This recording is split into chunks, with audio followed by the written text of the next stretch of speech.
Chairman Smith, thank you very much for holding these very important testimonies today. To the panel that is with us, we are privileged to both learn from you and hopefully take away some of the key insights on where the United States can be a leader with allies in Asia to be doing the right thing. As we look at the grave human rights violations being committed by North Korea, we see a China that is complicit.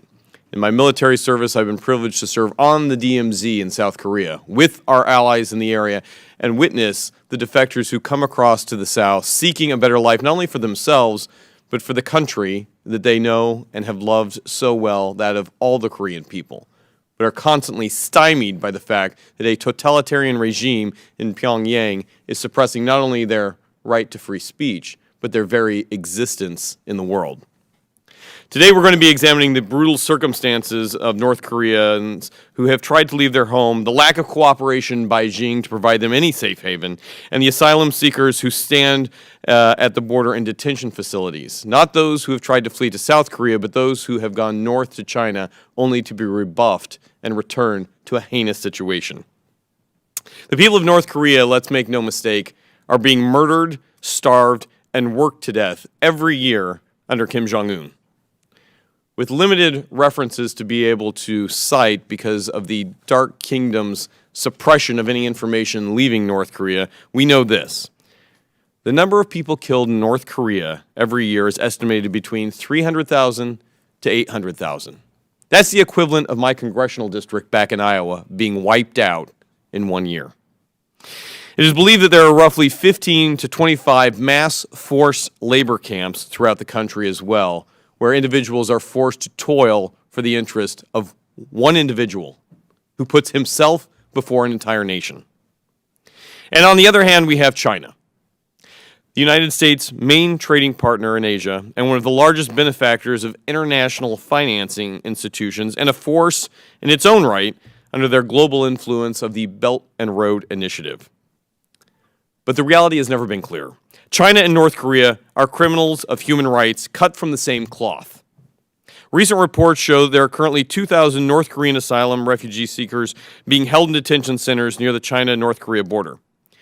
These individuals have endured unimaginable horrors to both themselves and, importantly, to their families. They have escaped one of the most oppressive nations on earth only to be thrown straight back into that meat grinder by the Chinese government.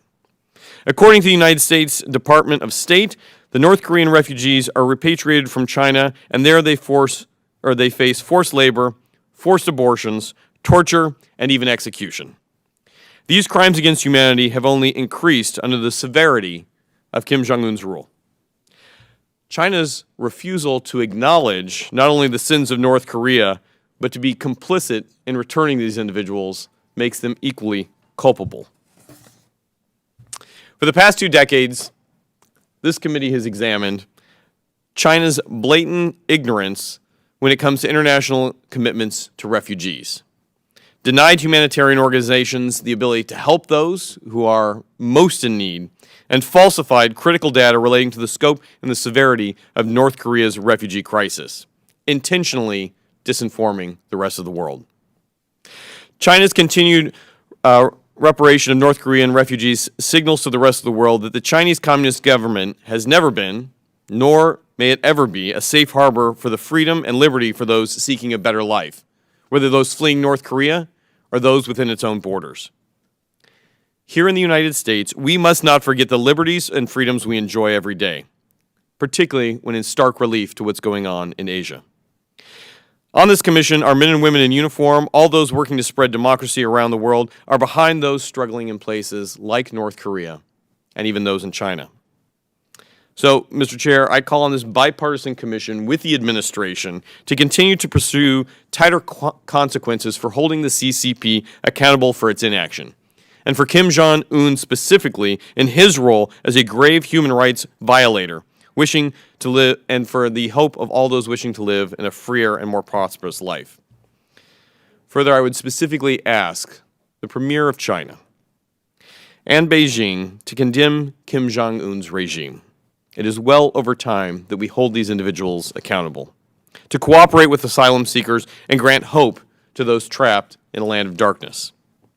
Additionally, I call on our international institutions to decrease their tolerance for inclusion of nations that continually violate human rights and close loopholes that allow countries like China to exploit international financial institutions to fund the atrocities occurring across the globe while not holding themselves accountable to the same standards. And with that, Mr. Chairman, I would yield back my time, but thank our speakers today for your frontline evidence being entered into testimony today. You are the front line and the safeguard of what we're doing going forward. Thank you, Mr. Chairman. Commissioner Nunn, thank you very much for your comments, and the background you bring to this commission is extraordinary.